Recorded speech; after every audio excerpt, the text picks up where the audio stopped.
Hi friends, இன்றைக்கி வந்து சிம்பிளான நூடுல்ஸ் ரெசிபி தான் வந்து பார்க்க போகிறோம். ஸோ இது வந்து இந்தியன் ஸ்டோர்லேருந்து அது பை பண்ணிட்டு வந்திருந்தாரு.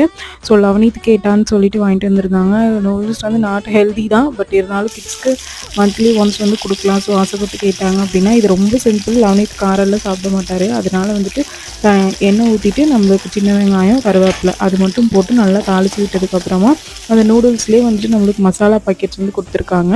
ஸோ இதுதான் வந்து சூர்யா நூடுல்ஸ். அதில் வந்து நல்லா ஸ்பைசினஸாக இருந்தது. ஸோ அதோட பவுடர் ஆட் பண்ணிவிட்டு கொஞ்சமாக வந்து நீங்கள் தண்ணி ஆட் பண்ணிவிட்டு அந்த தண்ணியில் வந்து அந்த பவுடரோட அந்த பச்சை வாசம்லாம் போகிற வரைக்கும் வந்து நல்லா பாயில் பண்ணிவிட்டு அதுக்கப்புறமா வந்து நீங்கள் வேணுங்கிற அளவுக்கு நூடுல்ஸை வந்து தனியாக வேக வச்சு எடுத்து வச்சுருப்பீங்க இல்லைங்களா? ஸோ அதை வந்து ஆட் பண்ணிக்கலாம். நான் நூடுல்ஸ் வந்து தனியாக இன்னொரு கடாயில் வந்து வேக வச்சு வச்சுருக்கேன். ஸோ இந்த மசாலா வாசம் வந்து போனதுக்கு அப்புறமா நூடுல்ஸ் ஆட் பண்ணோம் அப்படின்னா தான் வந்து அதோட ஃபுல் டேஸ்ட் வந்து நல்லாயிருக்கும்.